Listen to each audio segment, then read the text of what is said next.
যখন দেখবেন বৃষ্টি হচ্ছে তখন দোয়া করবেন, দোয়া কবুল হবে ইনশাআল্লাহ। দোয়া করার আগে একবার বলবেন আলহামদুলিল্লাহ, কমপক্ষে একবার বলবেন আলহামদুলিল্লাহ রাব্বিল আলামিন, একবার কমপক্ষে। মানে প্রথমে আল্লাহর প্রশংসা করবেন, তারপর একবার দরুদ পড়বেন আল্লাহুম্মা সাল্লি আলা মুহাম্মাদ ওয়া সাল্লিম, তারপর হাত তুলে দোয়া শুরু করবেন। বৃষ্টি পড়ছে, দোয়া শুরু করে দেন, দোয়া কবুল হবে ইনশাআল্লাহ। আজান দিয়েছে, আজান এবং একামতের মাঝখানের সময়টা আছে, এই সময়টা কাজে লাগান, দোয়া কবুল হবে ইনশাআল্লাহ। নামাজে দাঁড়িয়েছেন, সেজদায় গিয়েছেন, সেজদায় দোয়া করেন, দোয়া কবুল হবে ইনশাআল্লাহ। প্রশ্ন করে অনেকে যে ভাই সেজদায় কি বাংলায় দোয়া করা যাবে? হ্যাঁ যাবে, যদি আপনার নামাজটা নফল নামাজ হয়। কোন নামাজ হয়? ফরজ নামাজে করবেন না, নফল নামাজে করতে পারেন ইনশাআল্লাহ। সেজদায় বান্দা আল্লাহর সবচেয়ে কাছাকাছি থাকে, এই সময়ে বেশি বেশি দোয়া করতে রাসূল সাল্লাল্লাহু আলাইহি ওয়াসাল্লাম তাগিদ দিয়েছেন। দোয়া করলে ডাইরেক্ট কবুল হবে ইনশাআল্লাহ। পিতা মাতার খেদমত করে দোয়া করেন, দোয়া কবুল হবে ইনশাআল্লাহ। এখন তো পিতা মাতার খেদমত মানুষ করতে চায় না। এটা সেই যুগ যে যুগে পিতা মাতার সাথে দাস দাসীর মতো আচরণ করা হয়। সন্তানরা ভুলে গেছো তোমরা যে তোমরাও একদিন পিতামাতা হবা। আমরাও কিন্তু একদিন পিতামাতা হব। যারা বিয়ে শাদী করেছে, সন্তান সন্ততি হয়েছে, তারা জানে এই যে প্রসব বেদনার একটা সেকেন্ড, 1 সেকেন্ড বা 1 মিনিট প্রসব যে বেদনা মায়ের হয়, এর ঋণ আমরা সারা জীবনে শোধ করতে পারবো না। পারবেন? এই কারণেই মায়ের পায়ের নিচ জান্নাতের কথা বলা আছে। মাদের সম্মান আল্লাহর কাছে অনেক বেশি, মেয়েদের সম্মান অনেক বেশি। এই নারীবাদী ফ্যামিলিস্টরা যা বুঝিয়েছে, ইসলাম এমন নয়। তো ইসলাম এমন নয়, ইসলামে মেয়ের মর্যাদা সবচেয়ে উপরে। সেই মেয়েদেরকে আমরা এখন কি করেছি? কাপড় চোপড় সব কমিয়ে কমিয়ে বেপর্দা করে রাস্তায় নামিয়ে দিয়েছে। যদি একটা মানুষ নিজের সম্মান না বোঝে, তাকে সম্মান কেউ দিতে পারে? নিজেকে চিনতে শিখুন।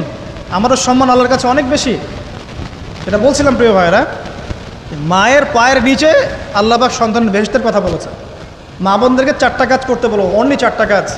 5 ওয়াক্ত নামাজ যদি ঠিকমতো পড়তে পারে, 1 নাম্বার। 2, রমজান মাসে রোজা রাখে। 3 নাম্বার, পর্দা ঠিকঠাক মতো করে। আর 4 নাম্বার, স্বামীর আনুগত্য করে। ইনশাআল্লাহ জান্নাতের যে কোনো দরজা দিয়ে ইচ্ছা প্রবেশ করতে পারবে ইনশাআল্লাহ। এখানে স্বামীর আনুগত্যের কথা বলেছি, স্বামীর দাসত্বের কথা বলি না। আনুগত্য দাসত্ব এক জিনিস না। আনুগত্য মানে কি? আনুগত্য মানে আপনি স্বামীর যে কোনো ভালো কাজে আপনি তাকে সায় দিবেন, আনুগত্য। নামাজ পড়তে বলেছে, নামাজ পড়তে হবে। পর্দা করতে বলেছে, আপনি পর্দা করবেন। বেপর্দায় যাবেন, আপনি যাবেন না। এটা আনুগত্য। দাসত্ব কি? দাসত্ব হচ্ছে যে সে ভালো মন্দ যাই বলুক আপনি শুনছেন, এটা দাসত্ব। এটা করবেন না।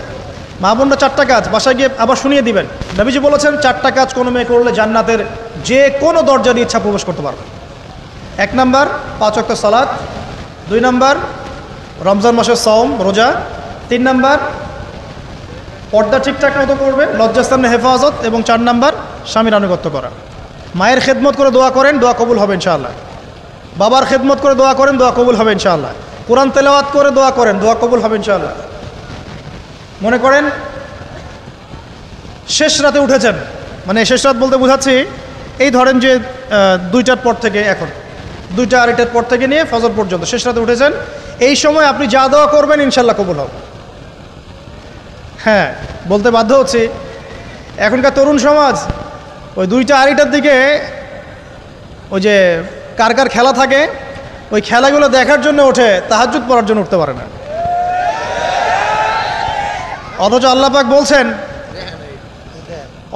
পাক বলছেন কি, যে শেষ রাতে আল্লাহ পাক প্রথম আসমানে নেমে আসেন এবং আহ্বান করেন, কে আছো আমার কাছে কিছু চাইবে আমি দিব, কে আছো আমার কাছে রিজিক চাইবে দিব, কে আছো আমাকে ডাকবে আমি তোমার ডাকে সাড়া দিব, কে আছো আমার কাছে ক্ষমা চাইবে আমি তোমাকে ক্ষমা করে দিই।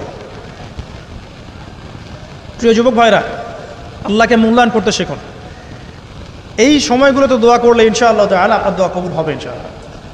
সবচেয়ে ইম্পর্টেন্ট হচ্ছে একটা, যেটা আমরা প্রত্যেক দিন পড়ি, প্রায় 17 রাকাত নামাজ পড়ি আমরা, ফরজ নামাজ।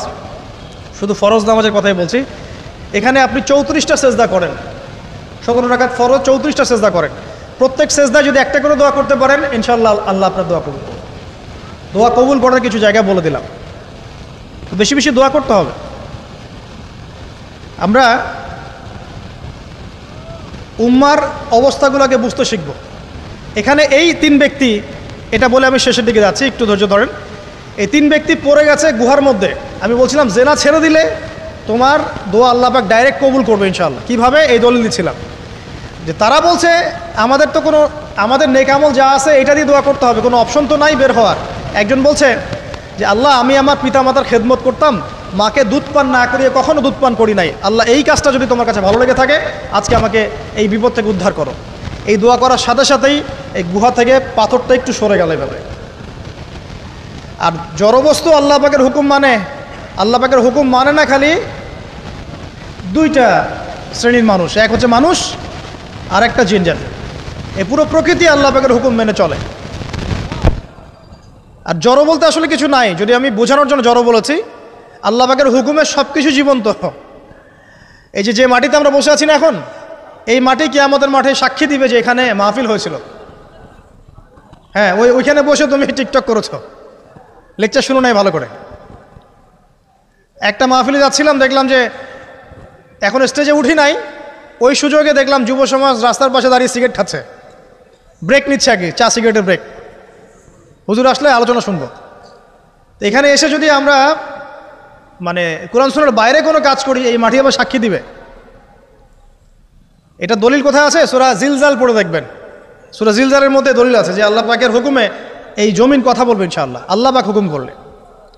জি, তো একটু সরে গেল ওই পাথর, তারপরের ব্যক্তি দোয়া করছে, আল্লাহ আমার একজন কাজের লোক ছিল, সেই কাজের লোক কিছু টাকা পেত, টাকা না নিয়ে বেচারা চলে গেছে, আমি ওই টাকা দিয়ে কিছু পশু কিনেছি, এই পশুগুলো কিনে আমি পালন করেছি, অনেক দিন পর সেই ব্যক্তি এসেছে আমার টাকা দাও। তখন আমি বলেছিলাম যে এই যতগুলো পশু দেখছো সব তোমার। সেই লোক বলছে আমার সাথে কি ঠাট্টা করছো? বলছে না, ঠাট্টা করছি না, তোমার টাকা দিয়ে আমি পশু কিনেছিলাম, এই প্রজনন হতে হতে হতে আজকে এতগুলো হয়েছে, সব তোমার, নিয়ে যাও। আল্লাহ কলিজা দেখেন, আসলে দান করার জন্য কলিজা লাগে, টাকা লাগে না। আল্লাহর পথে দান করার জন্যে কলিজা লাগে, টাকা লাগে না।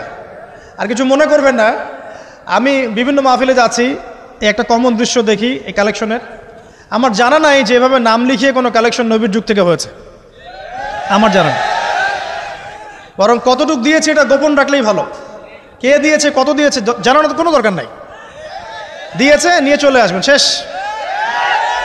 আমরা কাকে সন্তুষ্ট করার জন্য দেই?